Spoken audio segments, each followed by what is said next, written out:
Hello, hello. Welcome to A Course in Miracles 365, Awakening to Love. I'm Tomas Garza, your host, and welcome back to the show here on Enlightened World Network. I really want to just quickly thank all of you for joining me here today. Now, whether you're catching me live or on the replay, we've had some really interesting dialogue, haven't we, in the last couple of weeks? A lot of really wonderful comments and questions. And as always, I invite and welcome your comments and questions today.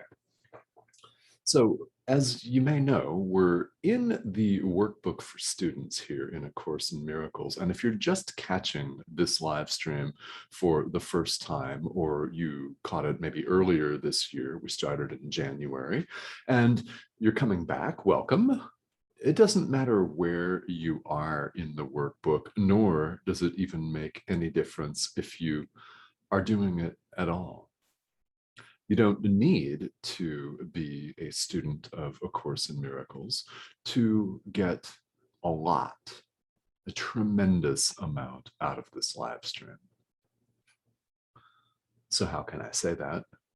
Well, A Course in Miracles presents universal spirituality with the emphasis on universal. These ideas that we talk about apply to every living thing. No exceptions.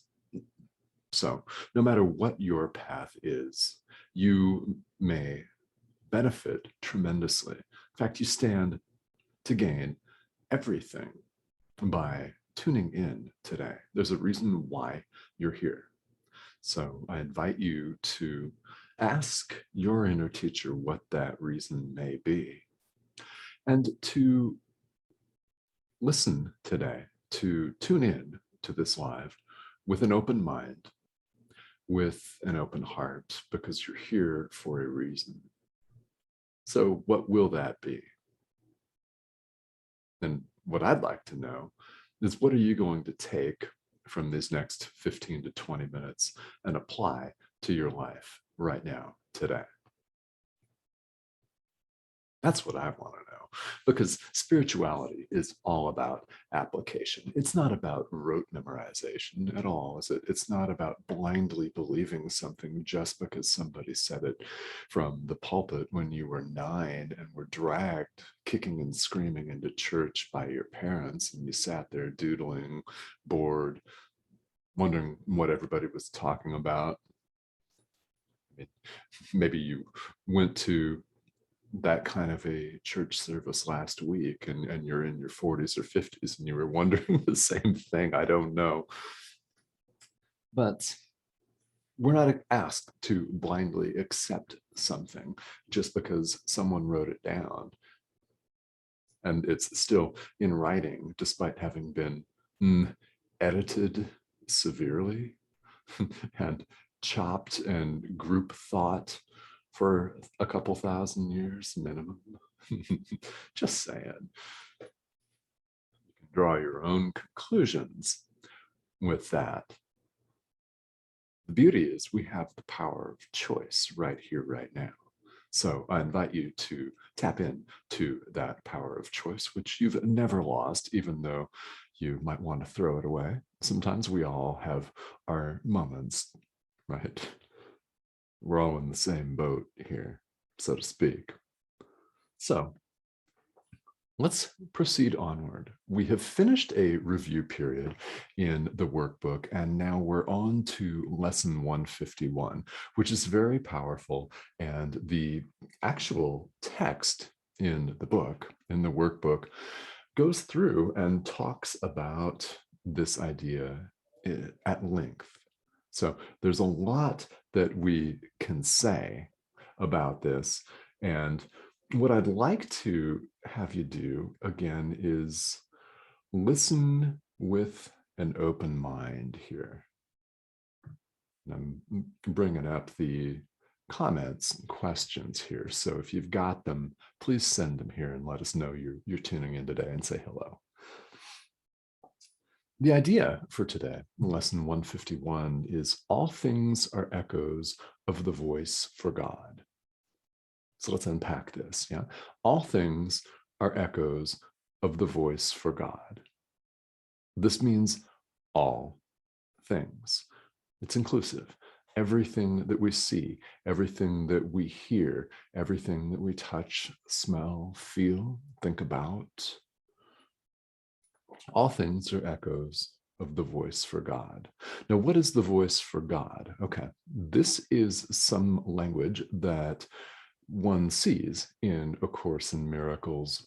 The voice for God, quite simply, is the Holy Spirit. So if you're familiar, if you were raised in a Judeo-Christian tradition, that was always something that, to me, growing up, now I was raised in two rather fundamentalist Christian churches, which I left both times. That's why I'm here where I am today, which is a whole nother story. However, I was always confused about what the Holy Spirit was, who or what it is was. That never, when I was growing up, made much sense. It does in A Course in Miracles to me, and perhaps you will count yourself in the same position here. The voice for God is the Holy Spirit, speaks for God. Now, God is a direct communicator. But we, as the sons of God, communicate directly with God, but we need to get to a place where we allow that to happen. See, identifying with the ego, we've disallowed this. We now see ourselves as cut off, as separate entities, and that is, if you're a Buddhist, samsara. It's hell, according to A Course in Miracles, and that it couldn't be more accurate. Really, hell's not a place, it's the condition of separation. It's a different definition, isn't it? Yeah. You may find that this one resonates with you tremendously, like a lot more than the fire and brimstone that you may have been raised with, the ashes and cinders, or a cold hell, or a puddle of excrement with people standing around drinking coffee, being bidden to, when the coffee breaks over, put their heads back in. You know, you may have heard that one. We have all kinds of ideas about it. And what's going on here that lesson 151 wants us to consider is we take everything that the body and the body's senses report to us as literal truth. We believe it without questioning.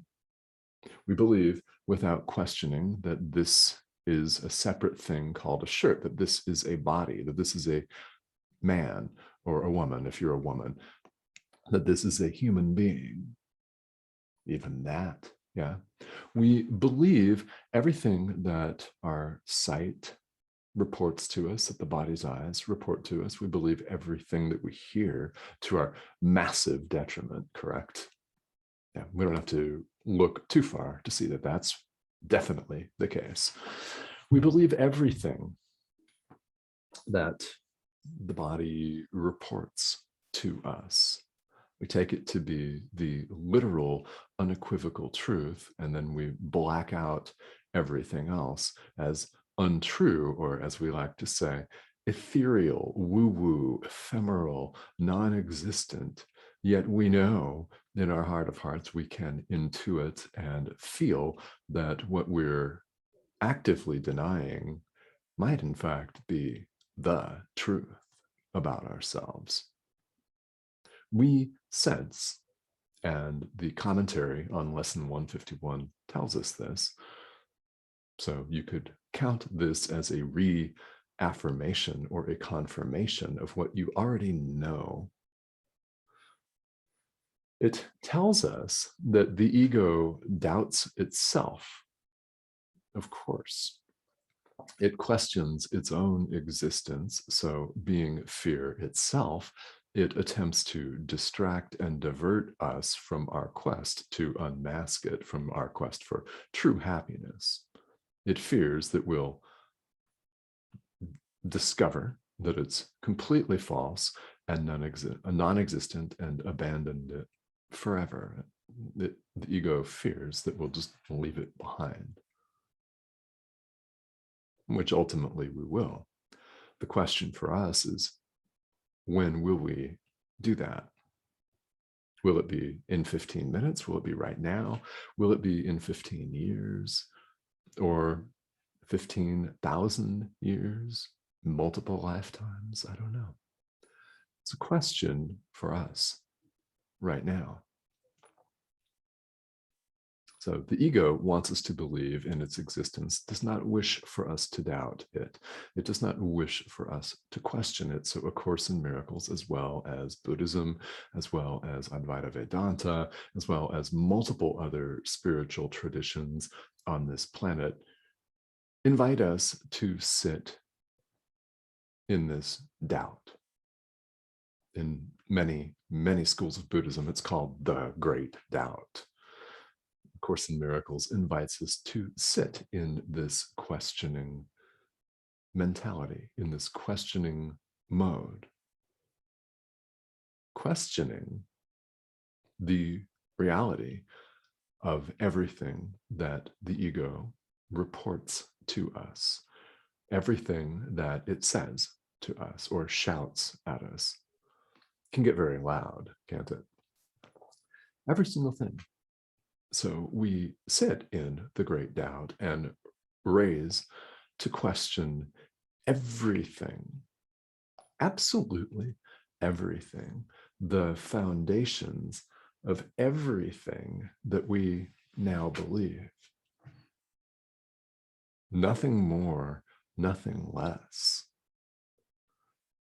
Now, you might be thinking, well, that's deep. Of course it is, right? You're here, you're ready for this level of depth. Deep down, we can all deny it all we want. You're watching Enlightened World Network. You're ready for this depth. Because, you know, I'm not going to be just talking about cleaning my pool or something like that. You know, I'm here to deliver this message. And it's a serious message, isn't it? But we should have some fun with it. I mean, spirituality is very much an adult endeavor, is it not? Because as we sit and we question the foundations of everything that we've been taught, everything that our senses seem to report to us as true, that we take as, I'm going to use this term, the gospel truth. Yeah. We believe it all without questioning. So what happens when we begin to question? Well, we might become afraid. Might freak us out, right? That's absolutely 100% normal. And it's great if you're a little freaked out. It's the ego that's freaked out. That's all. It's the ego is not an opponent for us in any way, shape, or form. I mean, we might be tempted to perceive it as such, but it's not. It's just a mistake. It's an idea about who we are that we can choose to abandon. We can choose to sit in the great doubt, call it to question, and we could choose to listen to another voice instead. Enter what A Course in Miracles refers to as the voice for God, the Holy Spirit. This could be your guides, your guide. Could be a human teacher for you, could be a non-human teacher for you. And whatever that is, understand that the voice for God is a true teacher. It does not coerce. It does not shame or humiliate. It simply speaks to you of the truth of who you are and waits patiently for you to accept that, for you to allow that, for you to apply these ideas in your life. So what do we do? Well, we question, first of all, the foundations of everything that we currently believe. If we find them lacking or untrue or unhelpful, the guide for that is, does it make us happy or unhappy? Does it stress us out? Well, if it deep down stresses us out, we know what to do. But this is where forgiveness practice comes in. This is where prayer comes in. This is where releasing things comes in. We're releasing what no longer serves us, and we're choosing to listen to a different voice. Now, the Course tells us that the Holy Spirit will reinterpret everything for us. The entire world, everything we see, will now become the raw material for awakening. It will become an echo of the voice for God. The way that I'm currently experiencing this in my own journey may be something that you can relate to. So let me just share, and I invite you to consider this as well, that everything that appears to be stressful or hurtful or negative is an opportunity for us to forgive. True forgiveness, as we've talked about here on the live stream, true forgiveness as it's practiced and presented in A Course in Miracles, all right, which helps us to clear our unconscious guilt and thoughts of fear. Right? It's an opportunity for us to, in the present moment, forgive, to let go, to release. In other words, to choose love, to choose miracle-mindedness. Anything that we see that's beautiful is also a symbol. You could choose to look at it as symbolic of our true strength as Christ, as the Son of God, who we really are, as self with a capital S. Mm-hmm. We could choose to see it as symbolic of our own love, of our limitlessness, of our abundance, true abundance, power, not power over others, but love, the ultimate authority. This is a way of thinking that we can choose to adopt. Now, it does take time to adopt it. When we see ourselves as abundant, as joyful, we can very easily give thanks and sit in a state of mind, a place of gratitude, which is very helpful, very beautiful, and very beneficial for us. So if we're actively giving thanks, it's not a negative judgment, is it? It kind of blocks out the voice that wants us to condemn somebody. I mean, granted, that voice will still come up, but this is where A Course in Miracles, with its workbook exercises, this is where meditation practice, mindfulness practice, all come in world spirituality, is the moment-to-moment awareness of what's going on in our minds and what we're doing with that. What we're doing, how we're behaving, how we're reacting to all of these many stimuli. Anything. There are multiple opportunities all around us to forgive. And there are multiple opportunities all around us to give thanks.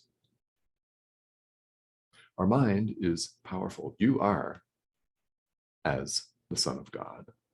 In other words, the Christ, which is all of us. All right. This is something that is emphasized in A Course in Miracles that's not necessarily presented to us in traditional society, is it? In fundamentalist churches, in different spiritual traditions, it's not necessarily presented as this. But we are one with God, the thought of God, the extension of God, the extension of love, love itself. We are love itself. It's the same. So we open ourselves to this experience. Spirituality is a reawakening. We're not really going anywhere because who we are has never left us. It has always been.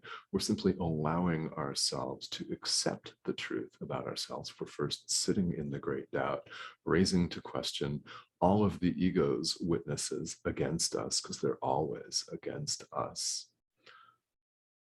And we're listening to the voice for God. We're listening to our higher self. We're listening to our guides, our teacher, our inner teacher. That's what I invite you to get in touch with today. Today, if you know who that is today. If you're searching for that, then I invite you to continue the search, to continue to ask, and you will find, because it's all of our destiny to do that.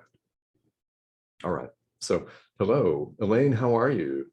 Thank you so much for tuning in. I'm glad you appreciate the message today. This is something that is very, very powerful. And I invite you, if you're catching this here live or on the replay, if there are questions related to today's material, feel welcome to leave them in the comment thread here, and I will get to them during the day. I always do that. And there's a lot of material available online and in print.